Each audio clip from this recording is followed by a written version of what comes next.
नमः शिवाय। हर हर महादेव। परिवर्तिनी एकादशी की व्रत कथा। इस कथा को सुनने से ही हो जाता है सभी पापों का प्रायश्चित। बता दे आपको कि परिवर्तिनी एकादशी का व्रत आज रखा जाएगा। मान्यता है कि इस दिन भगवान विष्णु क्षीर सागर में चातुर्मास की निद्रा के दौरान करवट बदलते हैं। इस दिन विष्णु भगवान का व्रत करके विधि विधान से पूजा करने और व्रत कथा का पाठ करने से आपको व्रत का संपूर्ण फल प्राप्त होता है।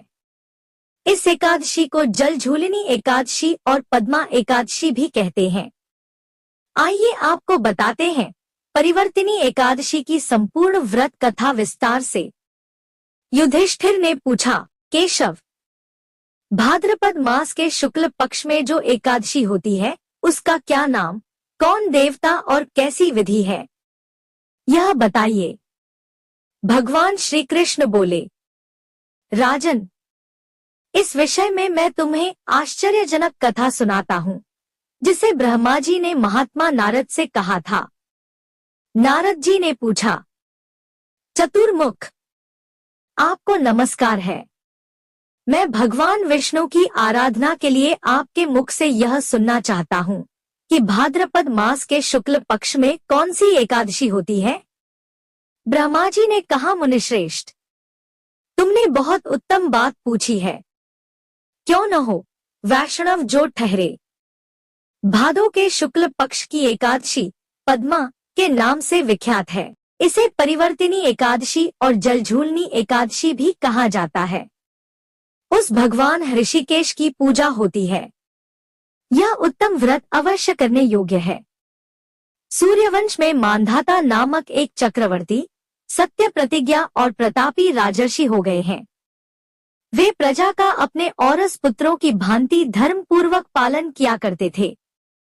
उनके राज्य में अकाल नहीं पड़ता था, मानसिक चिंताएं नहीं सताती थी और व्याधियों का प्रकोप भी नहीं होता था।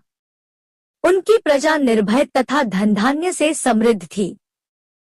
महाराज के कोष में केवल न्यायोपार्जित धन का ही संग्रह था। उनके राज्य में समस्त वर्णों और आश्रमों के लोग अपने अपने धर्म में लगे रहते थे। मांधाता के राज्य की भूमि कामधेनु के समान फल देने वाली थी। उनके राज्य करते समय प्रजा को बहुत सुख प्राप्त होता था। एक समय किसी कर्म का फलभोग प्राप्त होने पर राजा के राज्य में 3 वर्षा तक वर्षा नहीं हुई। इससे उनकी प्रजा भूख से पीड़ित हो नष्ट होने लगी है। तब संपूर्ण प्रजा ने महाराज के पास आकर इस प्रकार कहा।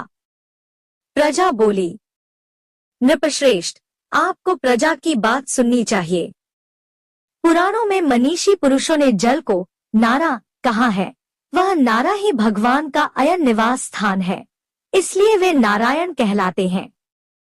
नारायण स्वरूप भगवान विष्णु सर्वत्र व्यापक रूप में विराजमान है। वे ही मेघस्वरूप होकर वर्षा करते हैं। वर्षा से अन्न पैदा होता है और अन्न से प्रजा जीवन धारण करती है। नृपश्रेष्ठ, इस समय अन्न के बिना प्रजा का नाश हो रहा है, अतः ऐसा कोई उपाय कीजिए जिससे हमारे योगक्षेम का निर्वाह हो। राजा ने कहा, आप लोगों का कथन सत्य है, क्योंकि अन्न को ब्रह्मा कहा गया है। अन्न से प्राणी उत्पन्न होते हैं और अन्न से ही जगत जीवन धारण करता है। लोक में बहुधा ऐसा सुना जाता है तथा पुराण में भी बहुत विस्तार के साथ ऐसा वर्णन है कि राजाओं के अत्याचार से प्रजा को पीड़ा होती है, किंतु जब मैं बुद्धि से विचार करता हूँ तो मुझे अपना किया हुआ कोई अपराध नहीं दिखाई देता। फिर भी मैं प्रजा का हित करने के लिए पूर्ण प्रयत्न करूँगा। ऐसा निश्चय करके राजा मांधाता इनेगिने व्यक्तियों को साथ ले विधाता को प्रणाम करके सघन वन की ओर चल दिए। वहां जाकर मुख्य मुख्य मुनियों और तपस्वियों के आश्रमों पर घूमते फिरे। एक दिन उन्हें ब्रह्मपुत्र अक्रिय ऋषि का दर्शन हुआ। उन पर दृष्टि पड़ते ही राजा हर्ष में भरकर अपने वाहन से उतर पड़े और इंद्रियों को वश में रखते हुए दोनों हाथ जोड़कर उन्होंने मुनि के चरणों में प्रणाम किया। मुनि ने भी स्वस्ति कहकर राजा का अभिनंदन किया और उनके राज्य के 7 अंगों की कुशल पूछी। राजा ने अपनी कुशल बताकर मुनि के स्वास्थ्य का समाचार पूछा। मुनि ने राजा को आसन और अर्घ्य दिया। उन्हें ग्रहण करके जब वे मुनि के समीप बैठे तो उन्होंने इनके आगमन का कारण पूछा।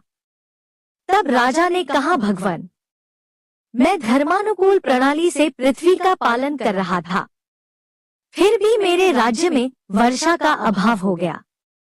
इसका क्या कारण है, इस बात को मैं नहीं जानता। ऋषि बोले, राजन, यह सब युगों में उत्तम सत्य युग है। इसमें सब लोग परमात्मा के चिंतन में लगे रहते हैं तथा इस समय धर्म अपने चारों चरणों से युक्त होता है। इस युग में केवल ब्राह्मण ही तपस्वी होते हैं, दूसरे लोग नहीं।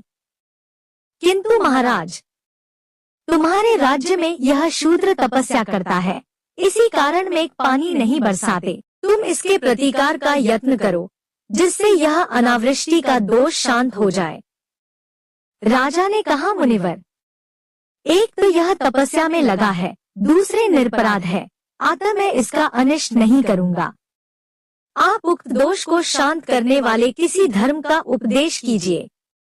ऋषि बोले, राजन, यदि ऐसी बात है तो एकादशी का व्रत करो। भाद्रपद मास के शुक्ल पक्ष में जो पद्मा नाम से विख्यात एकादशी होती है, उसके व्रत के प्रभाव से निश्चय ही उत्तम वृष्टि होगी। नरेश, तुम अपनी प्रजा और परिजनों के साथ इसका व्रत करो। ऋषि का यह वचन सुनकर राजा अपने घर लौट आए। उन्होंने चारों वर्णों को समस्त प्रजाओं के साथ भादों के शुक्ल पक्ष की पद्मा एकादशी का व्रत किया। इस प्रकार व्रत करने पर मेघ पानी बरसाने लगे, पृथ्वी जल से आप्लावित हो गई और हरी भरी खेती से सुशोभित होने लगी। उस व्रत के प्रभाव से सब लोग सुखी हो गए। भगवान श्री कृष्ण कहते हैं, राजन, इस कारण इस उत्तम व्रत का अनुष्ठान अवश्य करना चाहिए। पद्मा एकादशी के दिन जल से भरे हुए घड़े को वस्त्र से ढककर दही और चावल के साथ ब्राह्मण को दान देना चाहिए, साथ ही छाता और जूता भी देने चाहिए। न दान करते समय निम्नलिखित मंत्र का उच्चारण करें। नमो नमस्ते गोविंद बुध श्रवण संज्ञक अघोक्षय कृत्वा सर्व सौख्य प्रदो भव भुक्ति मुक्ति प्रदश्चैव लोकाना सुखदायक है। बुद्ध श्रवण नाम धारण करने वाले भगवान गोविंद, आपको नमस्कार है, नमस्कार है। मेरी पाप राशि का नाश करके आप मुझे सब प्रकार के सुख प्रदान करें। आप पुण्यात्मा जनों को भोग और मोक्ष प्रदान करने वाले तथा सुखदायक है। राजन, इसके सुनने से मनुष्य सब पापों से मुक्त हो जाता है। तो आज के इस वीडियो में इतना ही। वीडियो पसंद आया हो तो लाइक कीजिए, शेयर कीजिए। मिलते हैं कुछ अगले वीडियो में। हर हर महादेव।